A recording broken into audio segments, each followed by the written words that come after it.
Hi hello friends, ಎಲ್ಲರಿಗೂ ನಮಸ್ಕಾರ. Golden spoon ಕಿಚನ್ಗೆ ಸ್ವಾಗತ. ನಾನಿವತ್ತು ರೆಸ್ಟೋರೆಂಟ್ ಸ್ಟೈಲ್ ಎಗ್ ಮಸಾಲ ಅಥವಾ ಎಗ್ ಗ್ರೇವಿ ಹೇಗೆ ಮಾಡೋದು ಅಂತ ತೋರಿಸ್ಕೊಡ್ತೀನಿ. ಮಕ್ಕಳಿಗೆ, ಲಂಚಿಗೆ, ಆಫೀಸ್ಗೆ ಹೋಗೋರಿಗೆಲ್ಲ ಬೇಗನೆ ಮಾಡಿಕೊಡ್ಬೋದು. ತುಂಬಾ ಟೇಸ್ಟಿಯಾಗಿರುತ್ತೆ. ನೋಡೋಣ ಇಂಗ್ರೀಡಿಯೆಂಟ್ಸ್ ಏನೇನು ಬೇಕು ಅಂತ. ಇಲ್ಲಿ ನಾನು 2 ಏಲಕ್ಕಿ ತೊಗೊಂಡಿದ್ದೀನಿ, ಒಂದು ಇಂಚಷ್ಟು ಚಕ್ಕೆನ ಸಣ್ಣದಾಗಿ ಕಟ್ ಮಾಡಿ ಇಟ್ಕೊಂಡಿದ್ದೀನಿ, 3 ಲವಂಗ ಮತ್ತು 1/4 ಕಪ್ ಆಗೋಷ್ಟು ಕಾಯಿ ತುರಿ ಮತ್ತು ಮೊಟ್ಟೆನ ಬೇಯಿಸಿ ತೆಗೆದಿಟ್ಕೊಂಡಿದ್ದೀನಿ ಸಿಪ್ಪೆ ಸುಲಿದು, 2 ಮೀಡಿಯಮ್ ಸೈಜ್ ಆಗೋಷ್ಟು ಈರುಳ್ಳಿ, 2 ಟೊಮೊಟೊ, ಸ್ವಲ್ಪ ಕೊತ್ತಂಬರಿ ಸೊಪ್ಪು ಎತ್ತಿಟ್ಕೊಂಡಿದ್ದೀನಿ. ನೀವೇನಾರು ಗ್ರೇವಿ ಜಾಸ್ತಿ ಮಾಡ್ಕೊಳ್ಳೋದಾದರೆ ಇದನ್ನೆಲ್ಲ ಸ್ವಲ್ಪ ಜಾಸ್ತಿನೇ ತೊಗೊಳ್ಳಿ. ನಾನಿಲ್ಲಿ ಈರುಳ್ಳಿ, ಟೊಮೊಟೊ ಮತ್ತು ಕೊತ್ತಂಬರಿ ಸೊಪ್ಪನ್ನ ಸಣ್ಣದಾಗಿ ಹೆಚ್ಚಿಟ್ಕೊಂಡಿದ್ದೀನಿ.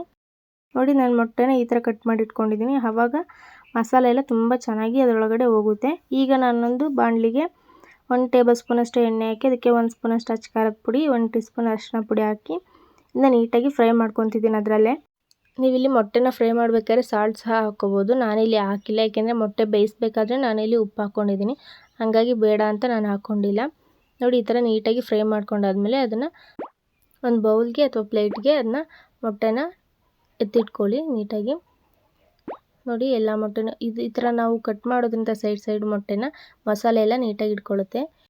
ನಾವೀಗ ಅದೇ ಬಾಣಲಿಗೆ ಒಂದು 2 ಟೇಬಲ್ ಸ್ಪೂನಷ್ಟು ಎಣ್ಣೆ ಹಾಕಿ ಚಾಪ್ ಮಾಡಿ ಇಟ್ಕೊಂಡಿರೋಂಥ ಈರುಳ್ಳಿನ ಹಾಕಿ ನೀಟಾಗಿ ನಾವು ಫ್ರೈ ಮಾಡ್ಕೊಳ್ಳೋಣ, ಒಂದು ಗೋಲ್ಡನ್ ಬ್ರೌನ್ ಕಲರ್ ಬರೋವರೆಗೂ. ಈಗ ಇದು ಗೋಲ್ಡನ್ ಫ್ರೈ ಆಗ್ತಾ ಇರಲಿ, ನಾವೀಗ ಅಷ್ಟರೊಳಗೆ ಒಂದು ಮಸಾಲೆ ರೆಡಿ ಮಾಡ್ಕೊಳ್ಳೋಣ. ನೋಡಿ, ಒಂದು ಮಿಕ್ಸರ್ ಜಾರ್ಗೆ 2 ಟೊಮೆಟೊ ಹಣ್ಣು ಕುಯ್ದು ಇಟ್ಕೊಂಡಿರೋಂಥ ಟೊಮೊಟೊನ ಹಾಕಿ ಒಂದು 1/4 ಕಪ್ಪಷ್ಟು ಕಾಯಿ ತುರಿನ ಹಾಕ್ತಾಯಿದ್ದೀನಿ. ನಾನು ನಿಮಗೆ ಆಗಲೇ ತೋರಿಸಿದಂಥ ಸ್ಪೈಸಸ್ನ ನೋಡಿ, ಲವಂಗ, ಚಕ್ಕೆ ಮತ್ತು ಏಲಕ್ಕಿನ ಹಾಕಿ ನೀಟಾಗಿ ಸ್ಮೂತಾಗಿ ನಾವು ಗ್ರೈಂಡ್ ಮಾಡ್ಕೊಳ್ಳೋಣ ಅದನ್ನು. ಇಷ್ಟೊತ್ತಿಗೆ ಆಗಲೇ ಇದು ಫ್ರೈ ಆಗಿದೆ ನೋಡಿ, ನೀಟಾಗಿ ಬ್ರೌನ್ ಕಲರಾಗಿ. ಈಗ ನಾವು ಇದಕ್ಕೆ ರುಬ್ಬಿಟ್ಕೊಂಡಿರೋಂಥ ಮಸಾಲಾನ ಹಾಕ್ಕೊಳ್ಳೋಣ. ನೋಡಿ, ಈ ಮಸಾಲೆನೆಲ್ಲ ನೀವು ನೀಟಾಗಿ ಮಿಕ್ಸ್ ಮಾಡಿಕೊಂಡು ನೀವು ಇದು ನಿಮ್ಮ ಕನ್ಸಿಸ್ಟೆನ್ಸಿಗೆ ತಕ್ಕಾಗಿ ನೀವು ನೀರು ಹಾಕ್ಕೊಳ್ಳಿ. ತೀರಾ ತೆಳುವಾಗೂ ಮಾಡ್ಕೊಬೇಡಿ, ತೀರಾ ಗಟ್ಟಿಯಾಗೂ ಮಾಡ್ಕೊಬೇಡಿ. ಈ ಥರ ಮಾಡಿಕೊಂಡು ನೀವು ಇದನ್ನು ಒಂದು 2 ನಿಮಿಷ ನೀವು ನೀಟಾಗಿ ಕುದಿಯೋಕ್ಕೆ ಬಿಡಬೇಕು. ಅದ್ರ ಸ್ಮೆಲ್ಲು ಕಲರೆಲ್ಲ ಚೇಂಜ್ ಆದಮೇಲೆ ನಾವು 1 ಸ್ಪೂನಷ್ಟು ಗರಂ ಮಸಾಲ, ರುಚಿಗೆ ತಕ್ಕಷ್ಟು ಉಪ್ಪು ಹಾಕ್ತಾಯಿದ್ದೀನಿ ಅದಕ್ಕೆ.